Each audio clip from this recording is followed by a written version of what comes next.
عايز أكلمكم عن التجنيد والسفر، يعني اللي هو تصريح السفر، وهعرض كل الحالات اللي تخص الناس اللي مسافرة بس عندهم تصريح سفر أو عندهم إعفاء مؤقتة أو إعفاء نهائية. فالبوست ده يا جماعة للشباب المصريين، فلو حضرتك مش مصري فالبوست ده مش ليك. البوست ده يخص الشباب المصريين اللي هم بيسألوا دايما عن الحالة بتاعتهم في التجنيد، ومثلا أنا محتاج إيه عشان أسافر، بس باختصار يعني. فأنا هعرض كل الحالات دلوقتي و... وسلامي ليكم يا دفعة. آه، طبعا يعني تصريح السفر ده عشان بس الناس تبقى عارفة ده غير التصريح الأمني. التصريح الأمني ده يخص الدول اللي محظور السفر ليها، فالشباب والبنات بيطلعوه عشان يسافروا دول معينة طالما هم مصريين ومسافرين من مصر وسنهم بين 12 و40 سنة. أنا اتكلمت على الموضوع ده في فيديو تاني وهنزله، لكن أنا دلوقتي عايز أتكلم على التصريح السفر اللي هو إذن الجيش إنك تسافر في مصر. لازم أي شاب يسافر يستأذن الجيش طالما مطلوب للتجنيد إنه يسافر. طب بيستأذنوا ازاي؟ ان هو يطلع تصريح السفر. تصريح السفر ده ممكن تطلعه اونلاين حسب حالتك، مش كل الحالات تنفع تطلعها اونلاين، وهشرح دلوقتي كله بالتفصيل.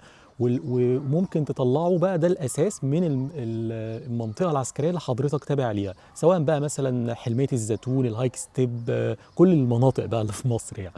طيب ماشي، عايزين بقى دلوقتي نتكلم عن الحالات. اول حاله في التصريح الامني، آه، الناس اللي طلبة.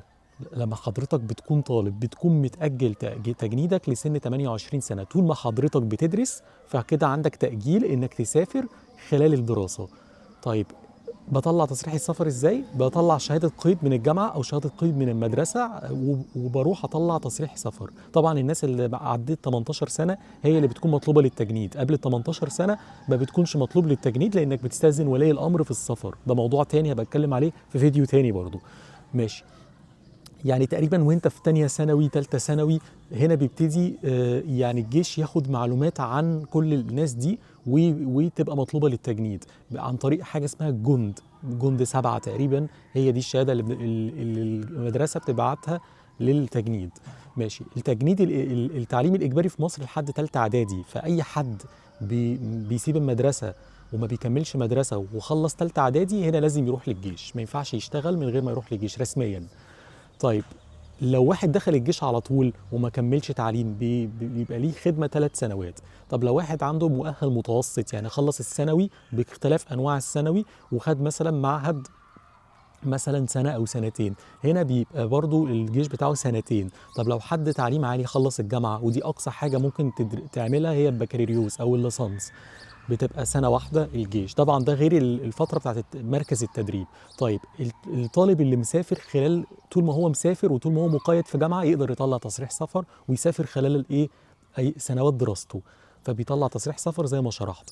طيب يقدر يسافر امتى؟ بيسافر في اجازه نص السنه او اجازه اخر السنه اللي هي يعني اجازه الصيف. طب ما ينفعش يسافر في ايام الدراسه؟ لا، هنا ما ينفعش. هنا تصريح السفر ده بقى بيبقى مقيد انك لازم تروح لهيئه معينه، هيئه الاحصاء في العباسيه، انا مش فاكر بالظبط اسمها، دي اللي بتطلع لك التصريح السفر مخصوص للناس اللي مسافره خلال ايام الدراسه. طب مين الناس اللي تقدر تسافر ايام خلال الدراسه؟ اللي عنده والده يعني عايش في الخارج ورايح يزوره، او مسافر عمره. غير كده مالكش اي عذر انك تسافر.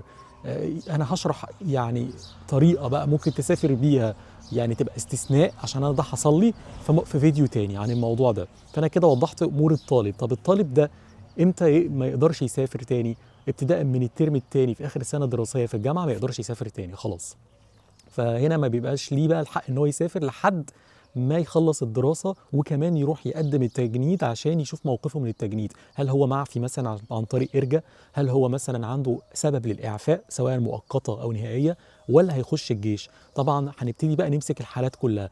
واحد راح ادوله إرجاء ان الإعفاء بتاعه مؤقت، يعني حاليا احنا مش محتاجينك، او مثلا هو عنده حالة تستدعي ان هو يبقى عنده إعفاء مؤقت لأي سبب من الأسباب.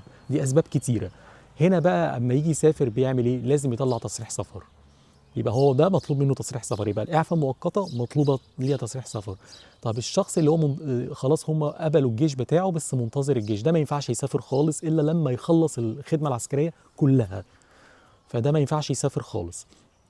طيب الحاله الثالثه، الشخص اللي هو خد اعفاء دائمه او اعفاء اللي هي يعني نهائيه. لاي سبب بقى من الاسباب، مثلا سواء الابن الوحيد مثلا او عنده مرض مثلا ما يتعذر عليه يدخل الجيش، او اي سبب من الاسباب التانية، ده بقى ممكن يساب. ده ملوش تصريح سفر يا جماعه، ده ملوش تصريح سفر، لان كده اسمه اتشال اصلا من القوائم بتاعه المطلوبه للتجنيد. فده بيعمل ايه بقى؟ بيسافر بالشهاده دي نفسها، يعني هو مسافر بياخد شهاده الاعفاء النهائيه ويسافر بيها، بيوريها لهم في المطار. او عنده حل تاني بقى، يروح يجدد الباسبور بتاعه. لو الباسبور بتاعه ده لسه فيه صلاحيه، لا يجدده عادي. ده عذر انك تجدد الباسبور، ممكن تجدده حتى لو فاضل فيه لسه 6 سنين عادي، طالما هتغير الموقف التجنيدي. فحضرتك بتسلمهم شهاده الاعفاء النهائيه في الطلب بتاع الباسبور، وهيسلموك باسبور مكتوب عليه غير مطلوب للتجنيد. فكده هو لما بيجي يسافر بقى بيسافر براحته، ولا بياخد معاه شهاده ولا بياخد معاه تصريح، لان هو مش مطلوب منه اصلا حاجه خالص تاني. فده كده خلص حياته كلها مع الجيش، قال لهم وداع. طيب، نيجي بقى للناس اللي دخلت الجيش. هل بعد ما بخلص الجيش مطلوب مني برضه تصريح سفر؟ الإجابة أيوة، لأن بعد ما بتخلص الخدمة العسكرية باختلاف مدتها بتبقى مقيد عندهم 9 سنوات في الاحتياطي، القوات الاحتياطية. يعني أنت مطلوب 9 سنوات ممكن يستدعوك خلالهم. خلال ال9 سنوات دول لازم كل مرة تسافر تطلع تصريح سفر، بس بيبقى سهل بقى، بيطلع هنا بقى ايه الكترونيا. هي دي الحاله اللي ممكن تطلعه اونلاين. فال9 سنوات دول يا جماعه لازم برضو تطلب تصريح سفر، وكل الباسبورات اللي هتطلعها خلال الفتره دي هتلاقي مكتوب عليها برضو مطلوب للتجنيد. اوكي. طيب، بعد ال9 سنوات ايه اللي بيحصل؟ في حالتين بقى.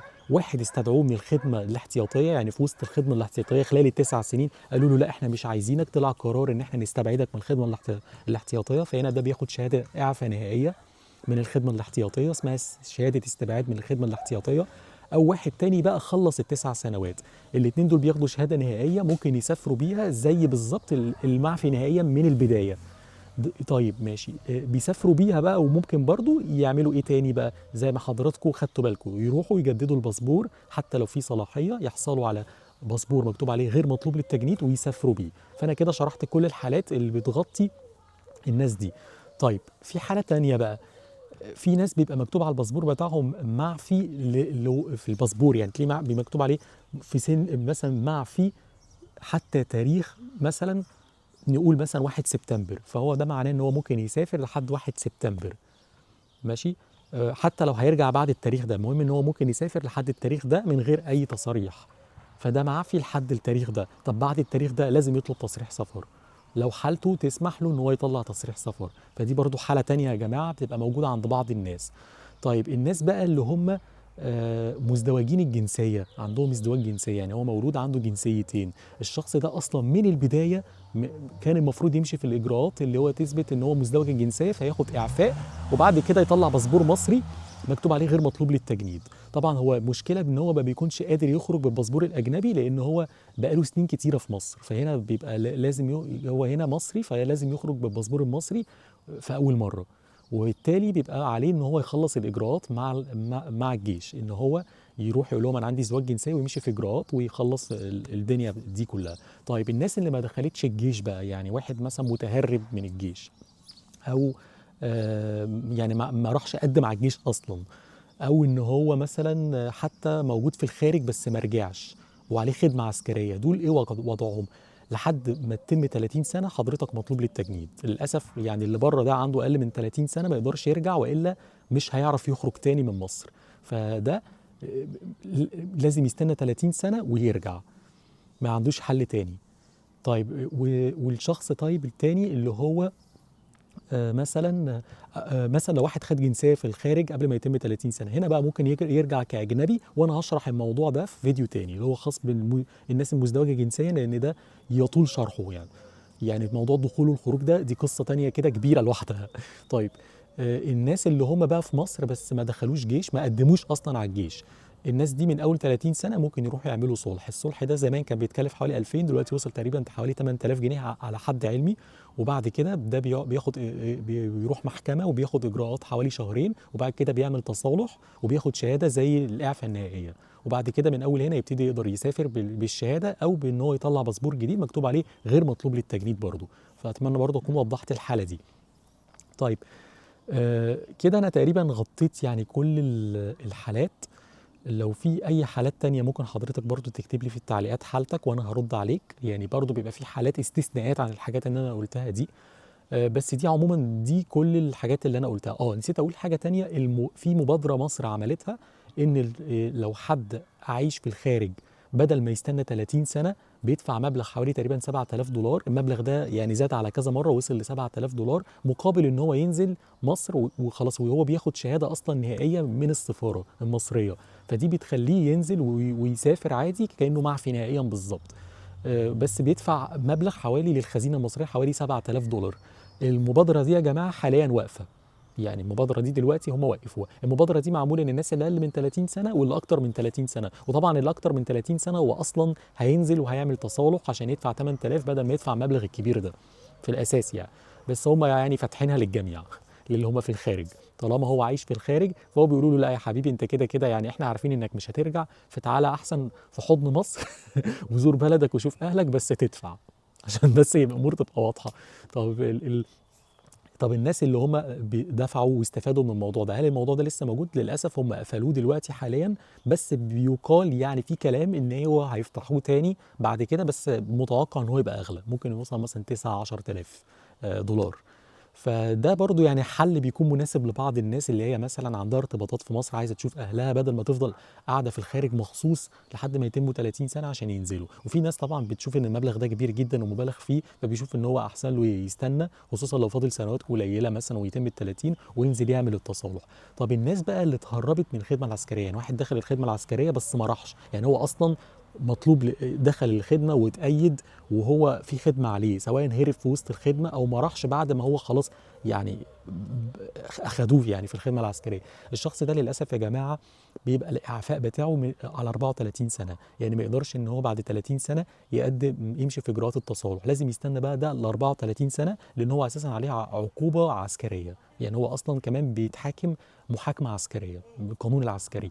فهنا ده بيبقى بيستنى لحد سن 34 سنه مش 30 سنه، وللاسف ما يقدرش يسافر الا ما يتم 34 سنه. وطبعا اي الناس دي طبعا اي حد بيتمسك في لجنه او كذا دي ممكن تبقى مشكله كبيره يعني خليك دايما حذر طالما ما دخلتش الخدمه انك اي لجنه او خلال تحركاتك في مصر لو سافرت مثلا اي محافظات تانية ممكن تتسال على موقفك التجنيدي للاسف في اي لجنه، وساعتها طبعا دي تبقى مشكله لانك كمان هتقضي خدمه اكبر كعقوبه، سواء شخص متهرب وده اقصى ده طبعا الاشد حاله الاشد، او سواء شخص اصلا هو ما قدمش على الخدمه العسكريه يعني ومتهرب منها وما بيدرس، لان طبعا الدراسه زي ما قلنا بتبقى يعني حجه انك او بتفضل مؤجل لحد ما تخلص البكالوريوس. بعد البكالوريوس ما ينفعش خالص انك تكمل دراسه، يعني لازم بقى تقدم على الجيش، ما ينفعش ماجستير. ينفع ماجستير في الخارج عن طريق البعثات وده هتكلم عليه في فيديو تاني برضو لانه برضو موضوع طويل شويه.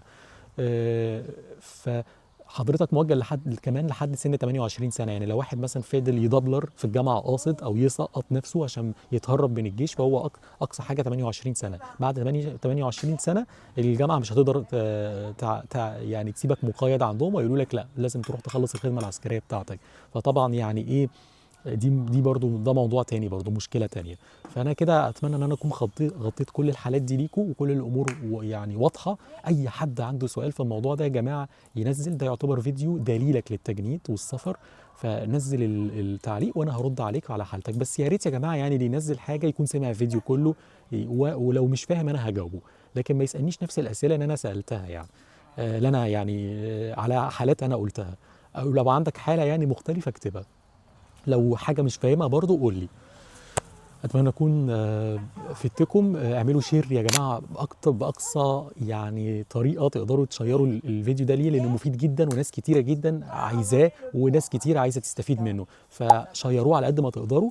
ويا ريت يا جماعه اللايكات والدعم عشان ده بيفرق معايا جدا. وشكرا جدا لوقتكم ولسماع الفيديو، وشكرا جدا على متابعتكم ويومكم سعيد.